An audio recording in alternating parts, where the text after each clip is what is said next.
آواز آ رہی ہے؟ پیچھے آ رہی ہے؟ تو میں یہ کر رہا تھا کہ مولانا احمد لاٹ صاحب نے فرمایا کہ حضرت مولانا الیاس رحمۃ اللہ علیہ نے اپنے صاحبزادے حضرت مولانا یوسف صاحب رحمۃ اللہ علیہ سے یہ فرمایا تھا کہ یوسف یہ ایک کام ہے، یوسف یہ ایک کام ہے، اگر تم اس کو کھیل بناؤ گے تو یہ کھیل بن جائے گا، اور اگر تم اس کو کام بنا کے کرو گے تو صدیوں تک کے انسانوں کی ہدایت کے راز اس میں چھپے ہوئے۔ یہ فرمایا کہ یوسف یہ ایک کام ہے، اگر تم اس کو کھیل بناؤ گے تو یہ کھیل بن جائے گا، اور اگر اس کو تم کام بنا کے کرو گے تو صدیوں تک کے انسانوں کی ہدایت کے راز اس محنت میں چھپے ہوئے ہیں۔ قربانی آج دی جائے گی اور فیصلے صدیوں تک کے ہوں گے۔ کرنے والے آج ہوں گے، وہ چلے جائیں گے دنیا سے، لیکن ان کی قربانیوں سے صدیوں تک کے فیصلے ہوں گے۔ تو یہ اتنا عظیم الشان کام اور اتنی مبارک محنت اللہ تعالیٰ نے ہمیں اور آپ کو عطا فرمائی، جس کے بارے میں حضرت مولانا الیاس رحمۃ اللہ علیہ فرمایا کرتے تھے کہ قرن اول کا ہیرا، قرن اول کا ہیرا ہے۔ اور یہ بھی فرمایا کہ اس کا تھوڑا بھی بہت ہے، بہت بھی تھوڑا ہے۔ کوئی تھوڑا بھی کر لے تب بھی بہت ہے، اور اگر کوئی بہت بھی کر لے تب بھی تھوڑا ہے۔ قیامت کے دن احساس ہوگا کاش اور کر لیتے، کیونکہ جو قیمتی چیز ہوتی ہے نا اس کا تھوڑا بھی بہت قیمتی ہوتا ہے۔ جیسے ہیرا، تو میں یہی پڑھاتا ہوں وہاں علی گڑھ مسلم یونیورسٹی میں، معدنیات بھی ہوتی ہیں، تو ہیرے جو ہیں بڑی قیمتی ہوتے ہیں، اور اس کا ذرا سا بھی توڑ لیں لاکھوں روپے کا ہوتا ہے، کئی کروڑ کا ایک ہیرا آتا ہے، اور اس کا ذرا سا ٹکڑا بھی لاکھوں کا بیٹھتا ہے۔ تو جو قیمتی چیز ہوتی ہے نا اس کا تھوڑا بھی بہت قیمتی ہوتا ہے۔ تو یہ کام کیونکہ بہت بڑا ہے، بہت اونچا بڑا عظیم الشان کام اللہ نے دیا ہے، تو اس کام کو اگر تھوڑا بھی کوئی کرے گا نا اس کا اجر بہت زیادہ اس کو ملے گا، لاکھوں گنا سمجھانے کے طور پہ کہتے ہیں، ورنہ اجر عظیم کا وعدہ کیا۔ اور علماء یہ کہتے ہیں کہ اجر عظیم کو حقیقت میں اللہ ہی جانتا ہے کتنا ہے، اس کو سمجھایا بھی نہیں جاتا۔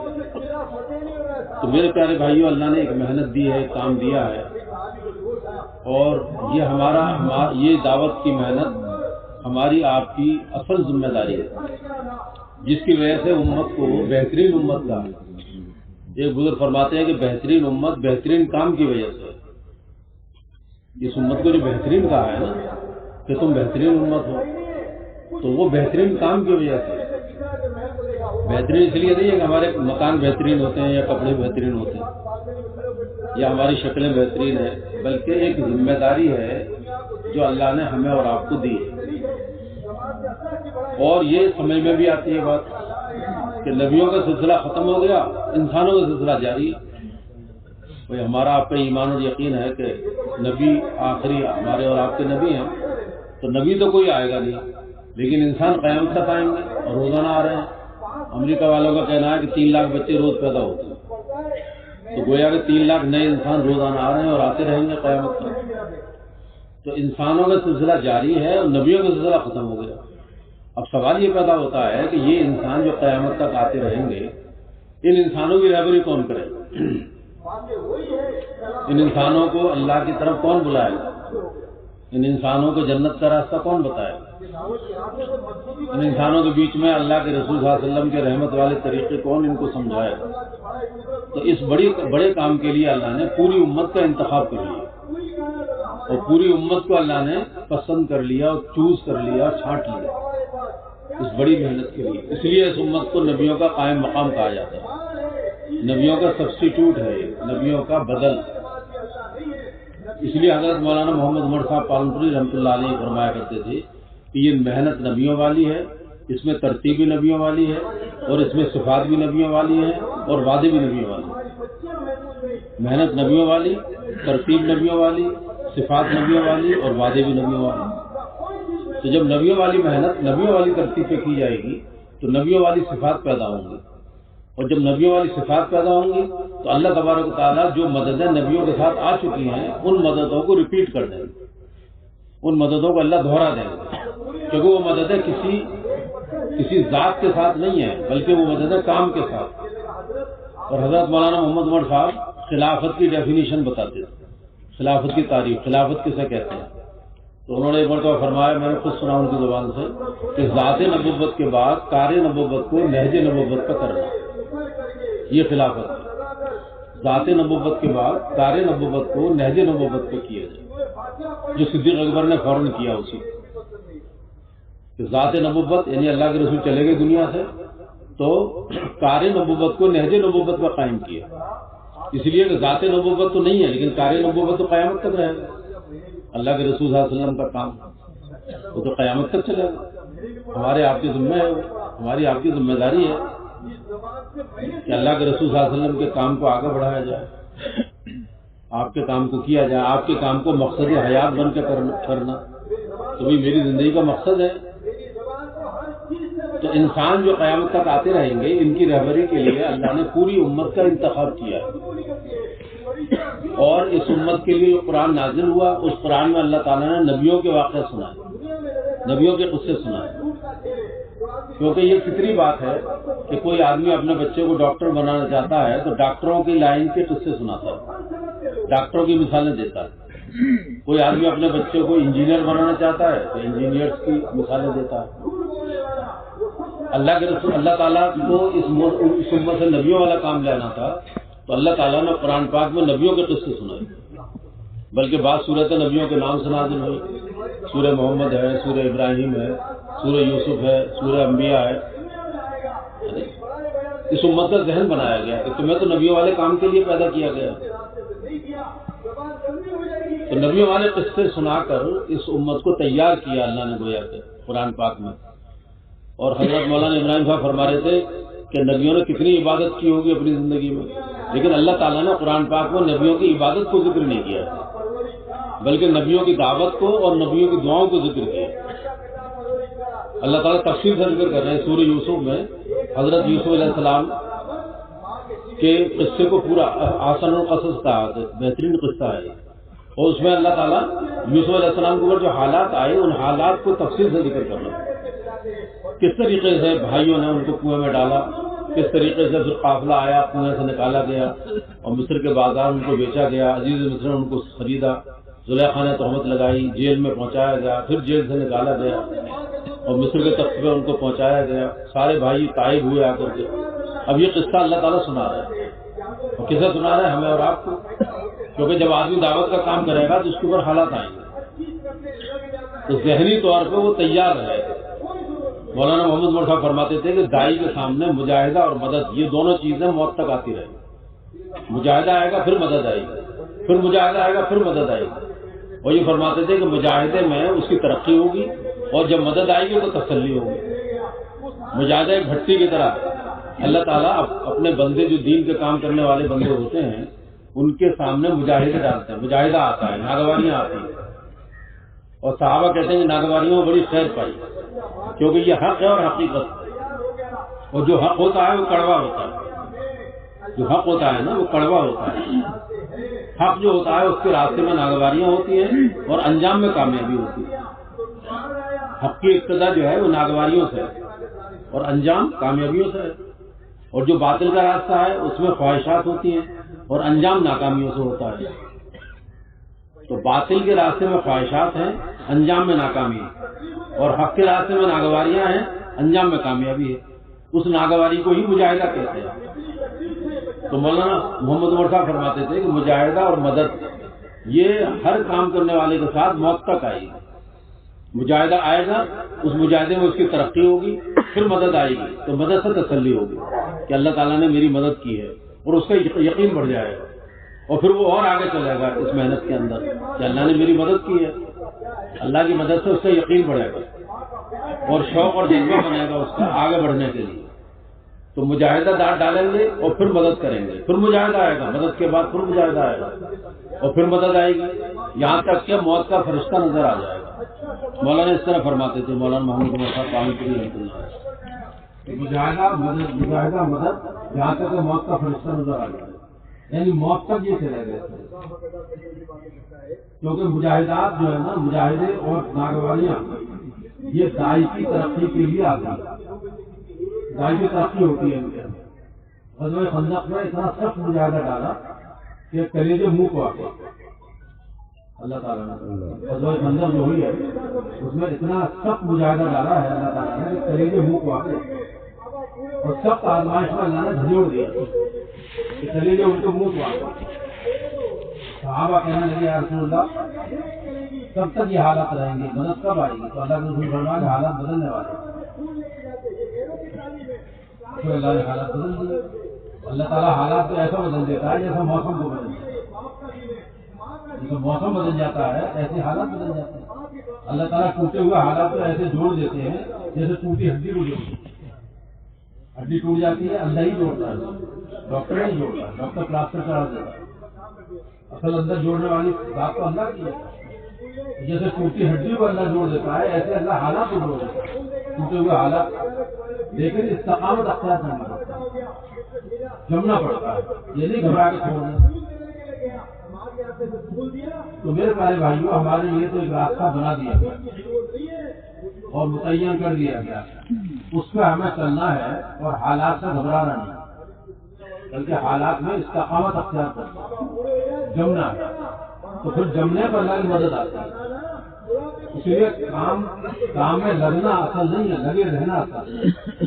لگے رہنا بار بار ہم نے سنا میاں جی محراب صاحب وغیرہ تھا کہ بھائی لگنا آسان ہوتا ہے, لگے رہنا مشکل ہوتا ہے. کہ آدمی لگا رہے, کرتا رہے, لگا رہے. استقامت کہتے ہیں. 3 باتیں ہم نے بڑوں سے سنی بار بار, اخلاص, استخلاص اور استقامت. کہ آدمی اخلاص سے کام کرے اللہ اور آخرت کے لیے, اور استخلاص سے کرے. استخلاص مطلب ذہنی یکسوئی کے ساتھ. انگریزی میں کہتے ہیں سنگل مائنڈیڈ ہو کر کے کام, ڈبل مائنڈیڈ ہو کے نہ کام بلکہ ذہنی یکسوئی کے ساتھ. اللہ نے ہمیں کام دیا ہے, اس کو ہمیں کرنا ہے اخلاص کے ساتھ. تیسری چیز ہمارے بڑے بتاتے ہیں استقامت.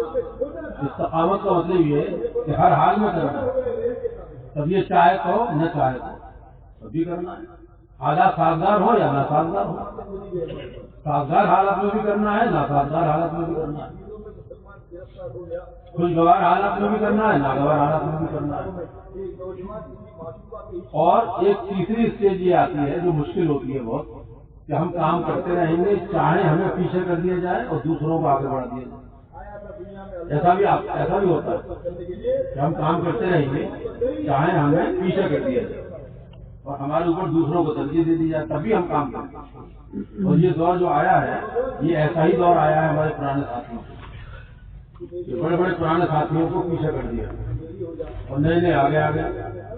تو مولانا ابراہیم صاحب نے ایک موقع پر یہ فرمایا کہ اس میں گھبرانا نہیں بلکہ اللہ کے رسول صلی اللہ علیہ وسلم کی بشارت. اور آپ نے صحابہ سے یہ فرمایا تھا کہ میرے بعد تمہارے اوپر دوسروں کو ترجیح دی جائے گی, دوسرے آگے آ جائیں گے اور تمہیں پیچھے کیا جائے گا.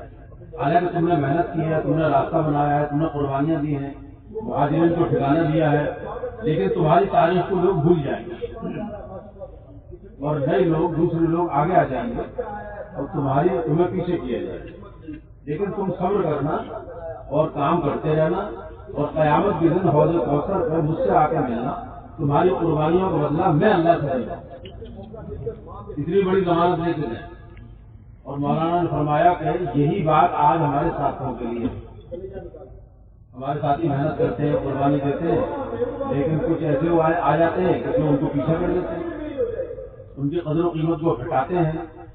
تو اس وقت میں ہمیں جو ہے نا وہ جمنے کی ضرورت ہوتی ہے, کیونکہ ہم ہی جو کام کر رہے ہیں نا وہ اپنی حیثیت بنانے کے لیے نہیں کر رہے, یا اپنی پوزیشن کے لیے نہیں کر رہے, یا کوئی مقام حاصل کرنے کے لیے نہیں کر رہے, بلکہ ہمارے بزرگ ہیں وہ فرماتے ہیں کہ اس دعوت کے کام میں تو اپنی حیثیت کو مٹانا. اگر کوئی حیثیت ہے بھی انسان کی, کوئی بھی حیثیت ہے, تو اس دعوت کے کام میں اپنی حیثیت کو لگانا اور مٹانا. کیونکہ سب سے بڑی حیثیت تو اللہ کے رسول کی ہے, اور وہ اس محنت میں اپنی حیثیت کو مٹا رہے ہیں. ایک کے پاس دعوت دے رہے ہیں, ایک کو سمجھا رہے ہیں, ایک کو دعوت دے رہے ہیں, اور لوگ جو ہے نا ان کی بے احترامی کر رہے ہیں. اللہ کے رسول صلی اللہ علیہ وسلم کی بے احترامی کی جا رہی ہے. ایک سردار کے پاس گئے آپ اور آپ نے دعوت دی اس کو, آپ بیٹھے, وہ سردار بیٹھا ہوا تھا تو آپ بھی بیٹھ گئے جا کر, اور آپ نے اس کو دعوت دی. تو اس نے برداشت نہیں کیا اور یہ کہا کہ اٹھ جائیے آپ یہاں سے، حضور سے کہا اٹھ جائیے۔ چنانچہ حضور اٹھے اور اپنی اونٹنی میں سوار ہوئے تو اس نے اٹھنی کے ایسا پہنچا مارا کہ اٹھنی گرکی اور حضور نیچے گرے اور اللہ کے رسول پھر اٹھے، اور اٹھنے کے بعد آپ نے فرمایا کہ تم نے مجھے دھکا دے دیا اور میں نے تیرے دھکے کو برداشت کر لیا، لیکن میں تجھے ایسی بات سمجھا رہا ہوں اگر تو نے یہ بات مان لی تو قیامت کے دن فرشتے تجھے جہنم میں دھکا نہیں دیں گے۔ میں ان دھکوں سے بچانے کے لیے آیا، میں تجھے بچانا چاہتا ہوں ان دھکوں سے کہ فرشتے تجھے جہنم میں دھکا نہ دے دیں، اس لیے میں تجھے یہ دعوت دے رہا ہوں کہ ان دھکوں سے بچ جائے۔ اب بتائیے کتنی بے احترامی ہو رہی ہے، کوئی معمولی بات ہے؟ یہ کون ہے؟ یہ ذات بابرکت، یہ ذات مقدس وہ ہیں جن کی وجہ سے یہ پوری کائنات بنائی ہے، اور کتنے مقرر ہے اللہ تعالیٰ، اللہ کے بعد انہیں کا مقام مرتبہ ہے، لیکن ان کو دھکے دیے جا رہے ہیں، ان کو کاہن کہا جا رہا ہے، نعوذ باللہ، ان کو ساحر کہا جا رہا ہے کہ آپ کے جادوگر ہیں۔ تو اس سے بھی آگے بڑھ کے یہ کہہ دیا کہ نعوذ باللہ آپ تو مجنون ہیں، خدا نخواستہ آپ کا ذہنی توازن جو ہے نا وہ ٹھیک نہیں، نعوذ باللہ من ذالک۔ اور اللہ تعالیٰ قرآن پاک میں فرما رہے ہیں کہ آپ تو مجنون نہیں ہیں بلکہ آپ تو اخلاق کے سب سے اونچے درجے پر ہیں، خلق و نصیب فرمایا۔ ایسی بابرکت اور مقدس ذات کو دھکے دیے جا رہے ہیں، ان کو ستایا جا رہا ہے، ان کے گلے میں پھندا لگایا جا رہا ہے، اونٹ کی اوج ان کی پشت مبارک پر رکھی جا رہی ہے، ان کو ساحر اور کاہن کہا جا رہا ہے، ان کو مجنون کہا جا رہا ہے۔ کون سی پریشانی اور مصیبت اور مجاہدہ نہیں آیا جو اللہ کے رسول نے نہ برداشت کیا؟ آپ کا فرمان ہے جس کا مفہوم ہے کہ اس راستے میں جتنا میں ستایا گیا ہوں کوئی نہیں ستایا گیا، کتنا ستایا؟ دو بیٹیوں کو آپ کو طلاق دی جا رہی ہے، آپ کی دو بیٹیوں کو طلاق ہو رہی ہے، اور یہ سب برداشت کر رہے ہیں کائے کے لیے کہ اللہ کا کلمہ دنیا میں بلند ہو جائے، اللہ کا دین دنیا میں زندہ ہو جائے، اللہ کی عبادت دنیا میں قائم ہو جائے، اللہ کے بندے اللہ کو پہچان لیں تاکہ وہ جہنم سے بچ جائے، جنت میں چلے جائے۔ ورنہ آپ تو بخشے بخشائے تھے، آپ تو معصوم تھے، آپ تو اللہ کے مقرب، کیا ضرورت ہے دھکے کھانے کی اور پتھر کھانے؟ کار میں تشریف لیں گے وہاں پتھر مارے جا رہے ہیں، لہو لہان ہو رہے ہیں، آپ کے جوتے خون کی جاری ہونے سے رنگین ہو رہے ہیں، آپ کو بے ہوشی ہو گئی، سب کچھ ہو رہا ہے، اور یہ کائے کے لیے ہے؟ اس کے لیے ہے کہ وہ سارے کے سارے انسان اللہ کی عبادت پہ آ جائیں اور اللہ کے فرما بردار بن جائیں تاکہ جہنم جنت میں چلے جائیں۔ وہی محنت اور وہی کام ہمیں اور آپ کو دیا ہے، اس لیے اس کام کے ذریعے اپنی حیثیت بنانا مقصود نہیں ہے، بلکہ اگر کوئی حیثیت ہوگی تو اس حیثیت کو قربان کرنا مقصود ہے، قربان کرنا مقصود ہے۔ اس حیثیت یہ مزاج بنے اور قربانی میں آگے بڑھے، کیونکہ قربانی جو ہے وہ اللہ کے قرب کا ذریعہ ہے۔ قربانی کا جو مفہوم ہے وہ ہے قرب ربانی، قربانی جو ہے نا اس کا مفہوم ہوتا ہے قرب ربانی، کہ اللہ کا قرب حاصل ہوتا ہے قربانی کے ذریعے۔ تو مولانا محمد عمر صاحب یہ فرماتے تھے کہ قربانی کا چبوترا نہ بنے بلکہ قربانی کی سیڑھیاں بنے۔ چبوترا بننے سے مراد یہ ہے کہ قربانی ایک سطح کی نہ ہو کہ آدمی جس سطح پہ ہے بس اسی پہ چل رہا ہے۔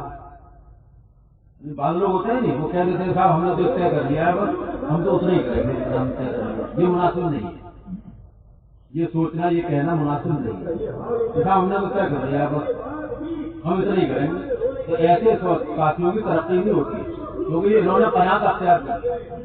تین قسم کے لوگ ہوتے ہیں، ایک ہوتا ہے تنقید کرنے والا، ایک قسم ہوتی ہے تنقید کرنے والے انسانوں کی۔ تو یہ قسم جو ہوتی ہے تنقید کرنے والی یہ محروم ہو جاتی ہے، جو لوگوں کو کرٹیسائز کرتے ہیں تنقید کرتے ہیں اللہ تعالیٰ ان کو محروم کر دیتے ہیں۔ اللہ تعالیٰ ہماری حفاظت فرمائے کہ ہم تنقید کرنے والے نہ بنیں۔ تنقید کرنا یہ بہت خطرناک چیز ہے، آدمی کو محروم کر دیتی ہے دعوت کی دعوت۔ تنقید نہ کرے آدمی کسی کو، اس لیے ہمارے بڑے کہتے تھے کہ ہمارے کام میں نہ تنقید ہے نہ تنقید ہے اور نہ تقابل ہے اور نہ تردید ہے، چاروں چیزیں نہیں ہیں۔ نہ تنقید ہے کہ لوگوں کو کرٹیسائز کرنا اور نہ تردید ہے کہ رد کرنا، دنیا کچھ بھی نہیں، اصل دین کا کام ایسا نہیں، تردید نہیں کرنی، کسی بھی کام کی تردید نہیں کرنی۔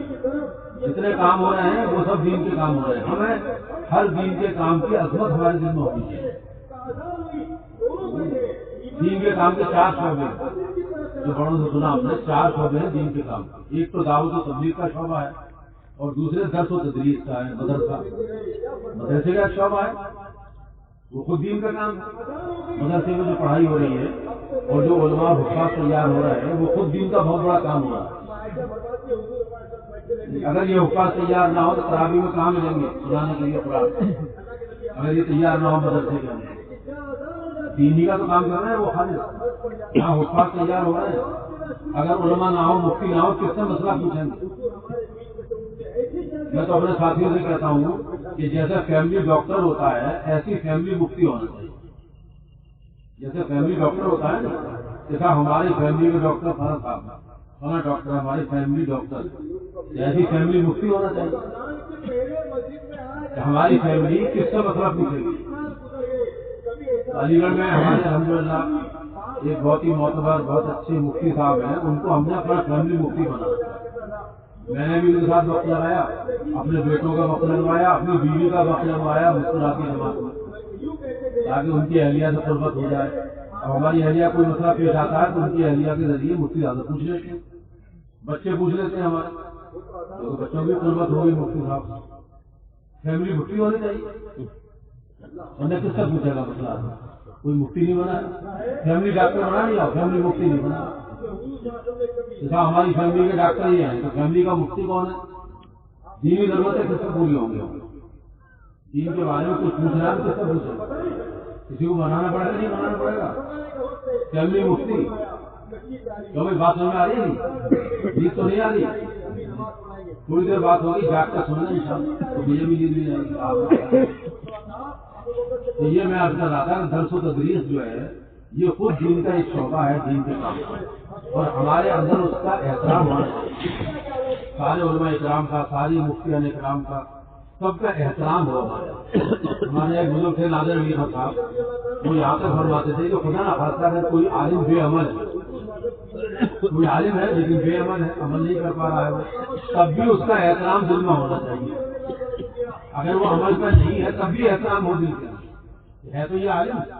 اور اس کی مثال بڑی اچھی دیتے تھے کہ جیسے قرآن پاک غلط پرنٹ ہو گیا، قرآن پاک غلط پرنٹ ہو جائے، غلط چھپ جائے تو قرآن کی عظمت تو باقی رہے گی، لیکن ہم تلاوت نہیں کریں گے، تلاوت نہیں کریں گے کیونکہ غلط پرنٹ ہو گیا ہے، لیکن عظمت تو رہے گی دل میں، اسے اوپر اٹھا کے رکھیں گے نہیں رکھیں گے، ہے تو قرآن، وہ غلط چھپ گیا ہے۔ ایسے خدا نہ خاصہ کوئی عالم بے عمل ہے تو ہم اس کی اتباع نہیں کریں گے، لیکن اس کا احترام تو کریں گے۔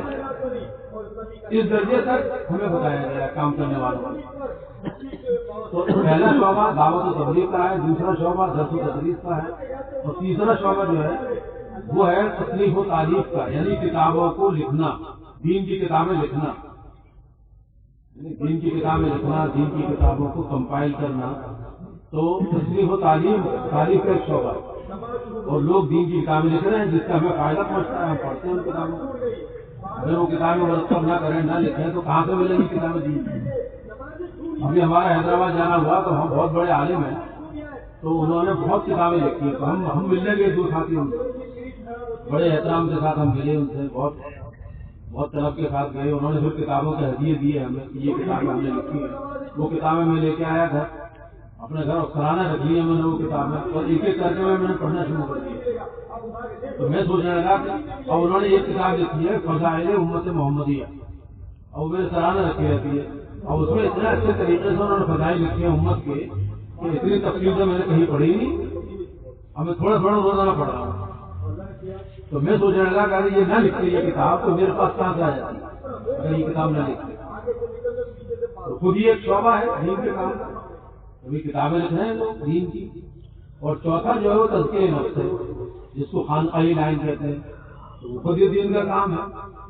ہمارے بزرگ سے نادر علی خان صاحب وہ چاروں شعبوں کو بیان کرتے ہیں، اور یہ فرماتے تھے کہ یہ چاروں شعبے لازم و ملزوم ہیں، ایک دوسرے سے جڑے ہوئے ہیں، لیکن یہ کہتے تھے کہ ان تینوں شعبوں میں جو جان آئے گی اور پانی پہنچائے گا وہ دعوت و تبلیغ سے، دعوت کے ذریعے تینوں شعبے زندہ ہو، دعوت کے ذریعے۔ اس لیے اس محنت کی بڑی اہمیت ہے، بہت اہمیت ہے دعوت کے کام کی، کیونکہ اس میں پانی ملے گا، سارے شعبے زندہ ہوتے ہیں۔ لیکن ہمیں احترام سارے شعبوں کا کرنا ہے، لیکن مقصود اپنے کام کو بنانا ہے۔ مولانا نے فرمایا کہ ہمیں سارے شعبوں کا احترام کرنا ہے، جتنے شعبے دین کے چل رہے ہیں، جتنا دین کا کام ہو رہا ہے، ان سب کا احترام کرنا ہے، سب کو سینے سے لگانا ہے، لیکن مقصود اپنے کام کو بنانا ہے۔ اس کی بڑی اچھی مثال دی مولانا ابراہیم صاحب نے کہ جیسے ہم سارے نبیوں پہ ایمان لاتے ہیں، ہمارا ایمان ہے سارے نبیوں کے اوپر، لیکن اتباع اپنے نبی کی کرتے ہیں۔ کیوں بھائی؟ لیکن یہ بات ہے بھائی، ایمان ہمارا سارے نبیوں پہ، لیکن اتباع کسی کریں گے؟ اتباع تو اپنے نبی کی کریں گے، حضرت محمد صلی اللہ علیہ وسلم کی اتباع کی جائے گی، اور کسی نبی کی اتباع نہیں کی جائے گی۔ اتباع صرف نبی اللہ کے رسول صلی اللہ علیہ وسلم کی جائے گی، قیامت تک کے لیے، لیکن ایمان سارے نبیوں کو لانا ضروری ہے۔ تو جیسے ایمان ہمارا سارے نبیوں پہ ہے، لیکن اتباع اپنے نبی کی ہے، ایسے ہی دین کے کام کے جتنے شعبے ہیں ان سب کا احترام اور عزت کرنی ہے، لیکن مقصود اپنے کام کو بنانا ہے، تاکہ اس اخلاص کے ساتھ دین کا کام کریں، اخلاص، استخلاص اور استقامت، اس کے ساتھ دین کا کام کریں، یہ ہے اصل چیز۔ تو میرے پیارے بھائیوں میں یہ عرض کر رہا تھا کہ یہ ایک محنت ہے، اس محنت کی خاص محنت ہے، اور لگنا یہ آسان ہوتا ہے، لگے رہنا مشکل ہوتا ہے، اور صفات جو پیدا ہوتی ہے نا وہ لگے رہنے سے ہوتی ہے، لگے رہنے سے صفات پیدا ہوتی ہے، اور تبدیلی جو آتی ہے وہ لگے رہنے سے آتی ہے، کہ آدمی لگا رہے اپنی اصلاح کی نیت سے، اس محنت میں لگا رہے تو اس کے اندر تبدیلی آئے گی۔ جیسے مثال کے طور پہ ایک آم ہوتا ہے، آم یا کوئی اور پھل لے لیجیے، تو وہ پھل جب تک لگا رہتا ہے درخت سے تو اس کے اندر تبدیلی آتی رہتی ہے۔ شروع میں چھوٹا سائز ہوتا ہے، لیکن کیونکہ لگا ہوا ہے تو سائز بڑھتا ہے، اس کا سائز اب بڑھنے لگتا ہے، بڑا ہو جاتا ہے، یہ تبدیلی یہ آتی ہے اس کے اندر۔ دوسری تبدیلی یہ آتی ہے کہ پہلے اس کا رنگ ہرا تھا، لیکن لگے لگے اس کا رنگ بدلتا ہے، نہیں اس کا رنگ سرخ یا پیلا ہو جاتا ہے کیونکہ لگا ہوا ہے۔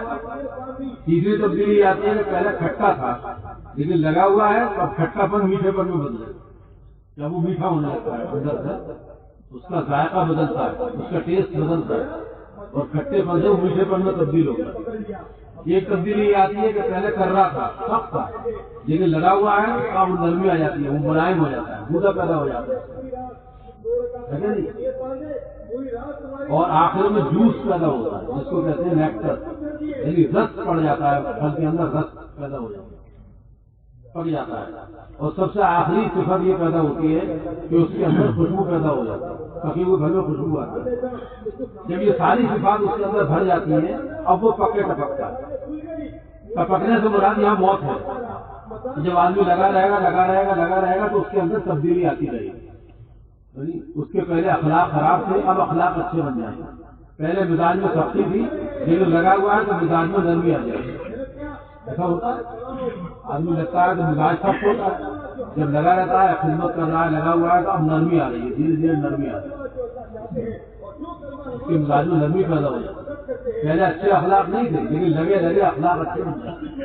پہلے خرچ کرنے کا جذبہ نہیں تھا لیکن اب لگے لگے خرچ کرنے کا جذبہ پیدا ہو گیا۔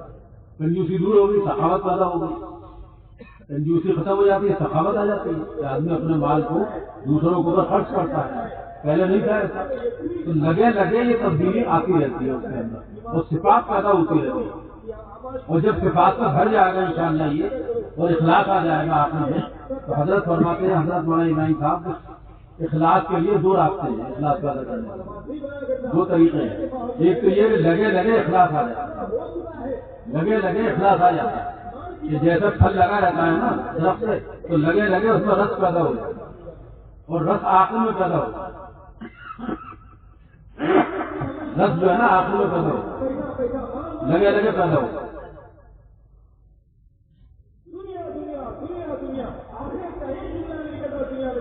تو رس پیدا ہوتا ہے تو اس کا آخر میں جاتا ہے، ایسی اخلاق رس جو ہے اخلاق، تو لگے لگے اخلاق آخر میں آ جاتا ہے۔ ٹھیک ہے، جو لگا رہے گا اللہ تعالیٰ اخلاق دے جائے گا۔ دوسرے حضرت نے فرمایا کہ دوسرا اخلاق کا راستہ جو ہے وہ ہے بزرگوں کی صحبت، بزرگوں کی صحبت سے اخلاق آتا ہے، آدمی بزرگوں کی صحبت میں ہے تو اخلاق آ جائے گا۔ تو میرے پیارے بھائیوں اصل کیا ہے کہ لگے رہنا، کہ آدمی لگا ہے اس محنت کے اندر اور اپنی اصلاح کی نیت سے لگے.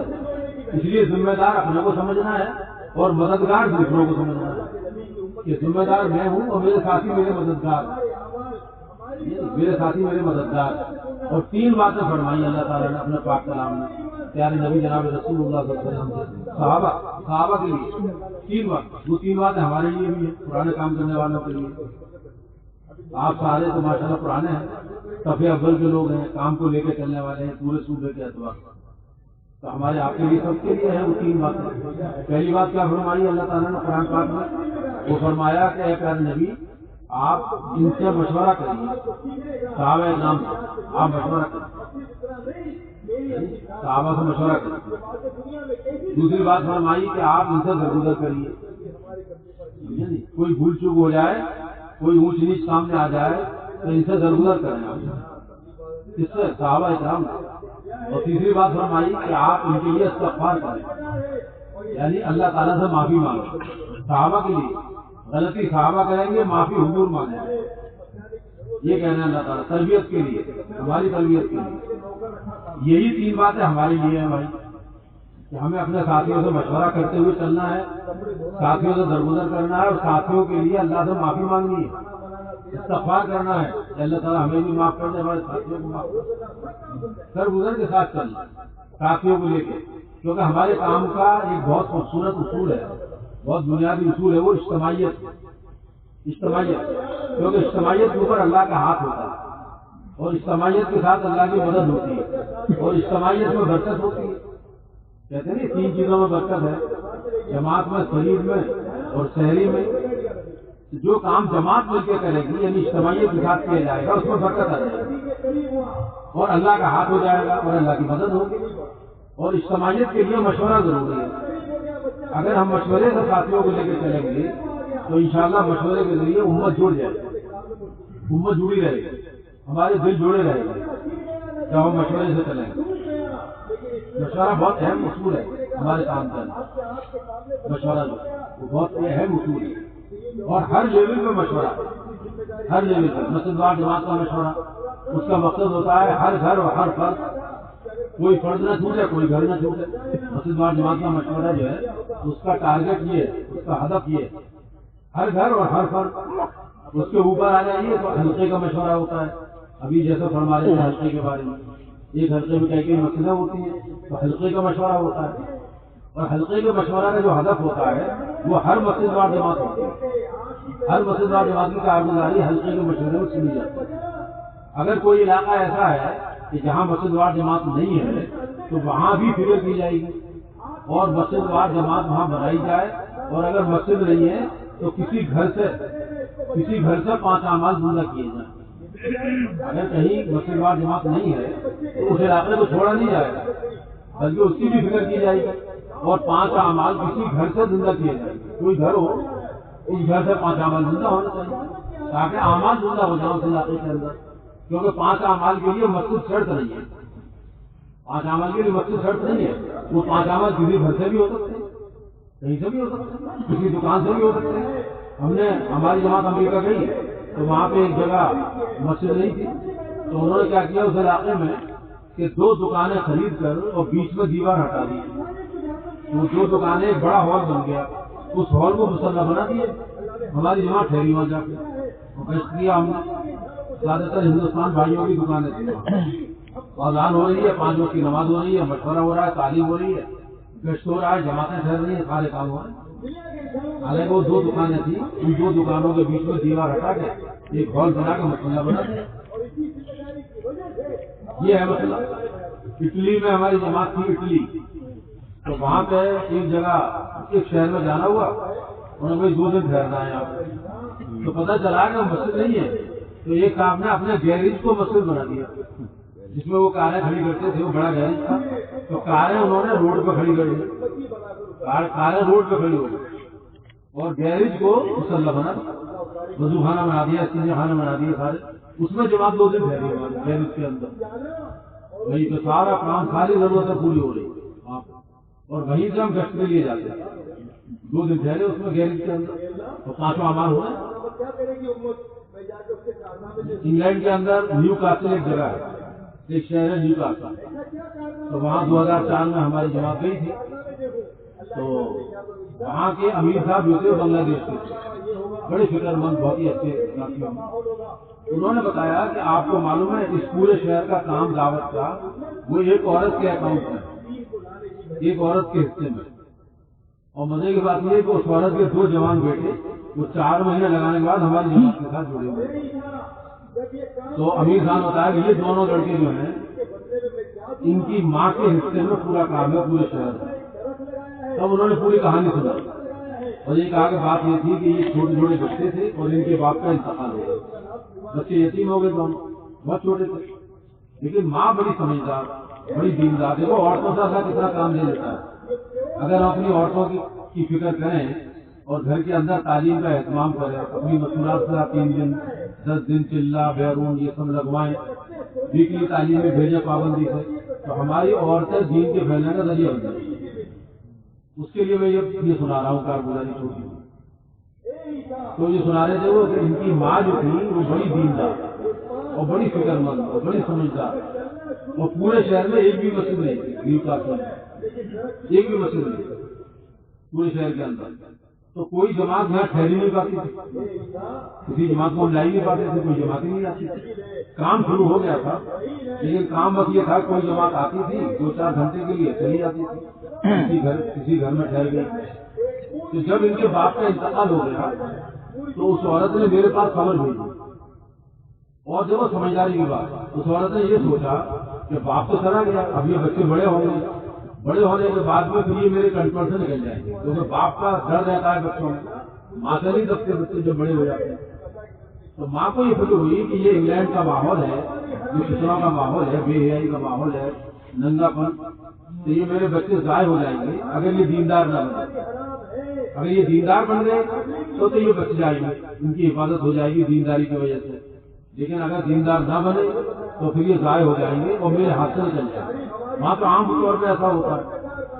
تو اسے یہ فکر ہوئی کہ باپ چلا گیا، اب ان بچوں کی تربیت اور ان کی حفاظت اب میری ذمہ داری بن گئی پوری کی پوری. تو انہوں نے یہ بتا رہے تھے اس عورت نے میرے پاس خبر دی اور یہ کہا کہ میں ایک بڑا کمرہ اپنے گھر کا بڑا کمرہ میں خالی کر دیتی ہوں اور اس کمرے سے آپ دعوت والا کام کریں، دعوت کا کام میرے کمرے سے کریں، میرے گھر سے. اور مقصد یہ تھا کہ جب جماعت کوئی آئے گی یہاں پہ یا گشت وغیرہ ہوگا تو لامحالہ میرے دونوں بچے اس میں شامل رہیں گے. ظاہر ہے جب گھر سے ہی گشت ہو رہا ہے تو بچے کہاں جائیں گے، بچے شامل رہیں گے، بچوں کو وہ ماحول ملے گا، دعوت کا ماحول، اور دعوت کا ماحول ہی بچوں کو بچاتا ہے اس برے ماحول سے، کیونکہ باپ تو چلا گیا. اتنی سمجھداری کی بات اس نے سوچی اس عورت نے اور میرے پاس خبر ملی. تو ہم اسی چکر میں تھے کہ کوئی کھیا کوئی جگہ ملے تو ہم خوش ہو گئے کہ بھائی خوشی بیچاری پیش کر رہی ہو. تو انہوں نے ایک بڑا کمرہ جو بیٹھک ہوتی ہے یا ڈرائنگ روم ہوتا ہے وہ خالی کر لیا اور ہم گشت کرنے لگے اس کمرے میں، پابندی سے گشت کرنے لگے. وہیں پہ تعلیم ہونے لگی، اسی کمرے میں مشورہ ہونے لگا، وہیں سے ملاقاتیں ہونے لگی. 3 دن کی جماعتیں اسی کمرے سے بننے لگی. کوئی جماعت آتی تھی تو اب جماعت کے ٹھہرنے کا بن گیا حساب تو ہم جماعت کو لانے لگے. اب جماعت وہاں ٹھہرتی تھی تو یہ دونوں بچے جماعت کی نصرت میں رہتے تھے، جماعت کی خدمت کرتے تھے دونوں بچے. اور وہ عورت کھانا پکا کے جماعت کو بھیجتی اپنے بچوں کے لیے تاکہ یہ بچے استعمال ہو، بچے خدمت کریں، تاکہ جماعت کی فکر، جماعت کی دعائیں بچوں کو لگ جائے. تو وہ عورت نصرت بھی کرتی تھی، چائے ناشتہ کھانا اور بچوں کو بھیجتی تھی کھانا لے کر کے. وہ بچے جاتے تھے جماعت کے بعد، جماعت دعا دیتی تھی، جماعت کی نظریں پڑتی تھی، جماعت دعا کرتی تھی.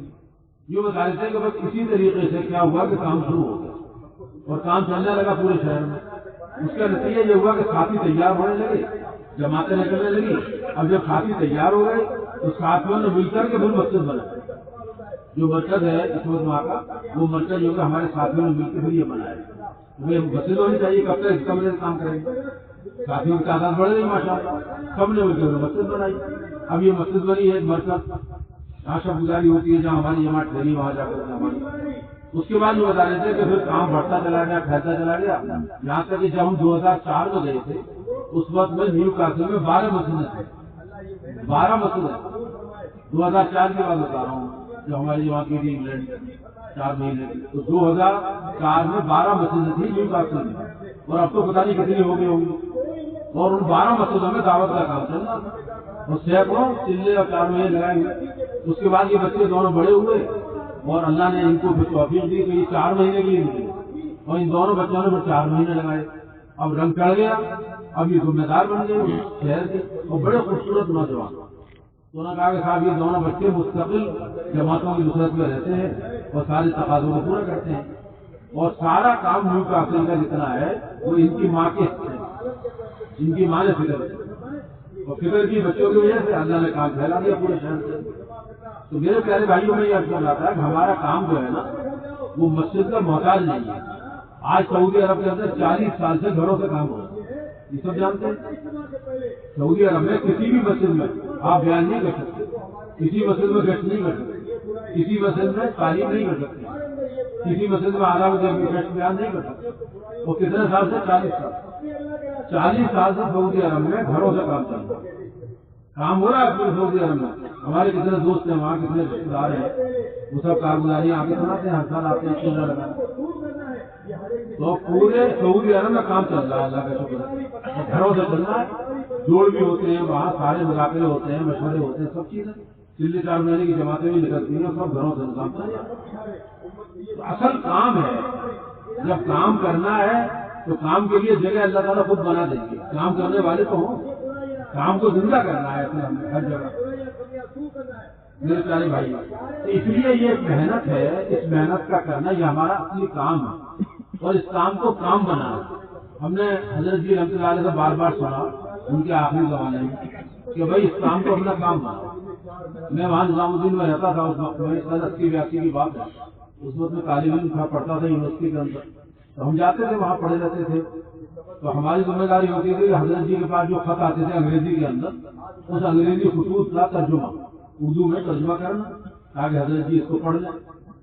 تو ترجمہ کرنے کے لیے پوری جماعت ہوتی تھی، اس میں میں بھی ہوتا تھا جب وہاں ہوتا تھا، تو انگریزی خطوط کا ترجمہ ہم کرتے تھے، تو اردو میں وہ ترجمہ لکھ کر کے حضرت جی کے پاس بھیجا جاتا۔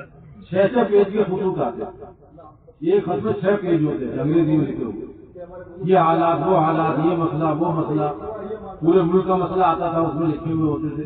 اب حضرت جی سارے پڑھتے تھے، مولانا انعام الحسن صاحب رحمۃ اللہ علیہ، اور پھر اس کا جواب لکھواتے، وہ جواب بھی انگریزی میں لکھ کے بھیجنا پڑتا تھا، اور جواب مختصر ہوتا تھا۔ جواب کیا ہوتا تھا کہ بھائی اس کام کو اپنا کام بناؤ اور اپنی قربانی کو اور بڑھاؤ۔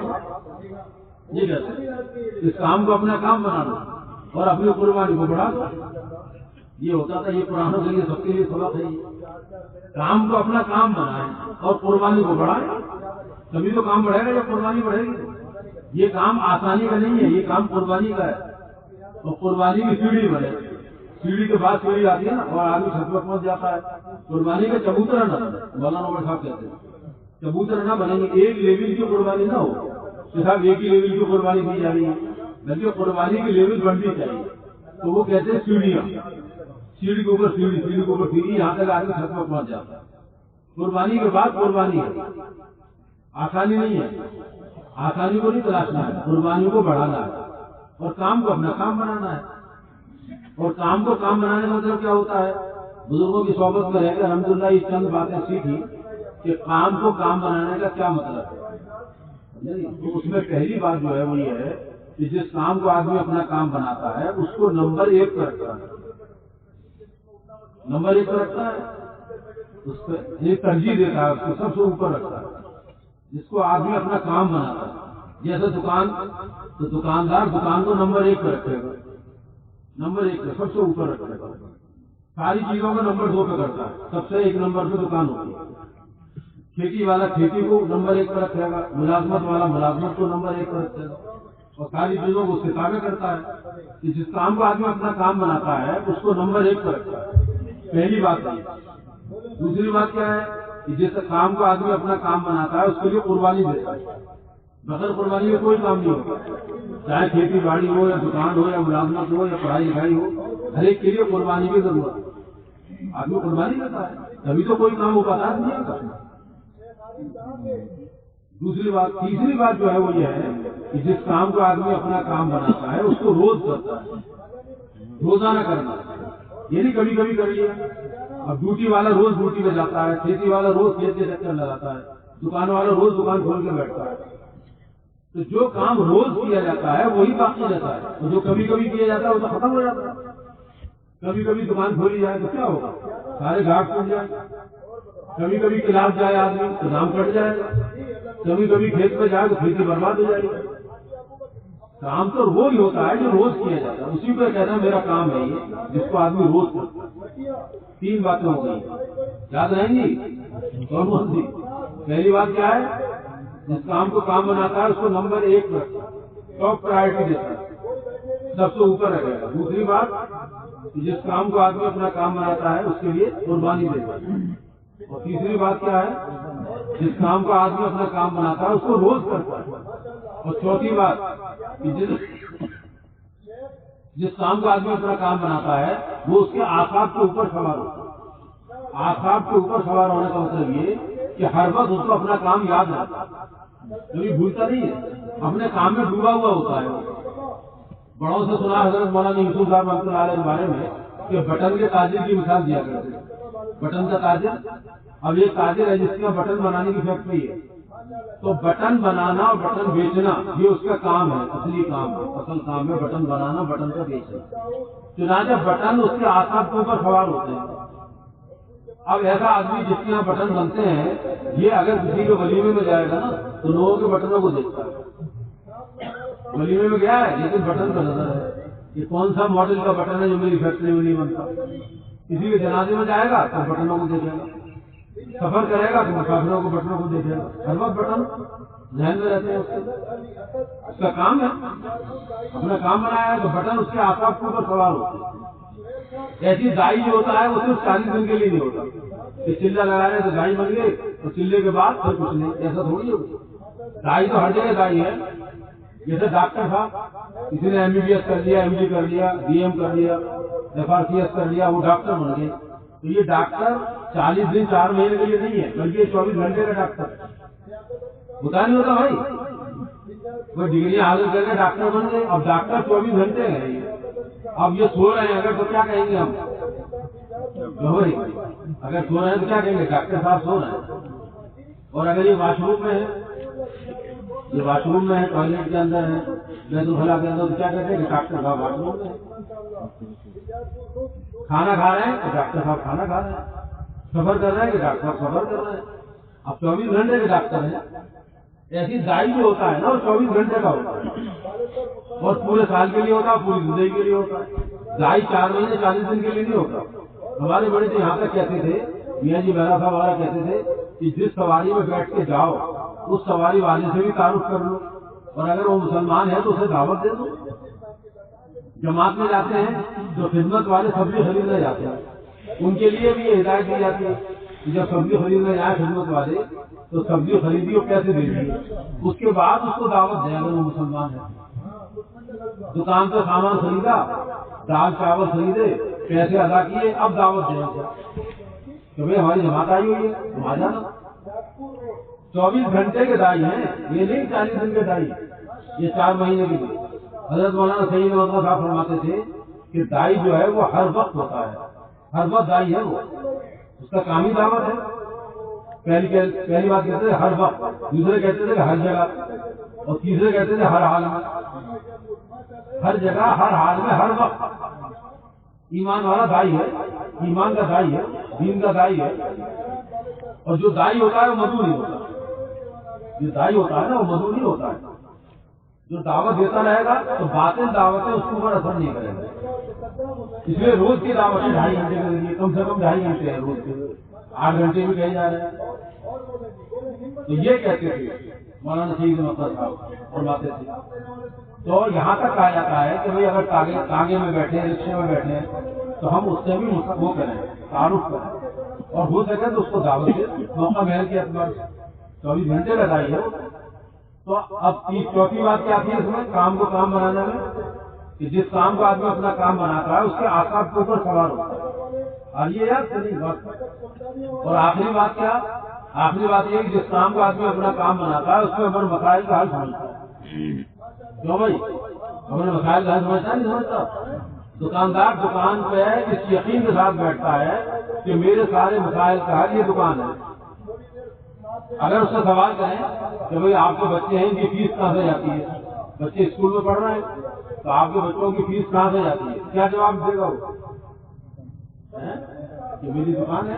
اب دوسرا سوال کریے کہ بھئی آپ کے بچوں کی شادی کیسے ہوگی, تو کیا جواب ہوگا کہ میری دکان ہے.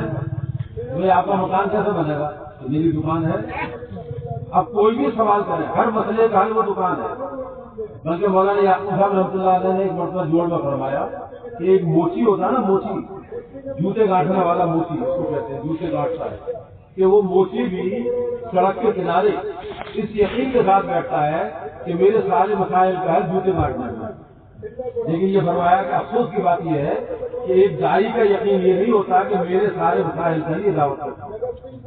اتنا بڑا کام دیا اللہ نے, جس میں ہمارے بڑے بار بار کہہ رہے ہیں کہ امت کے سارے اجتماعی اور انفرادی مسائل کا حل یہ دعوت کی محنت, یہ دعوت کا کام. اگر اس کام کو اپنا کام بنا کے کریں تو اللہ تعالیٰ دنیا کے بھی ہمارے مسئلے حل کر دیں. اس کے وجہ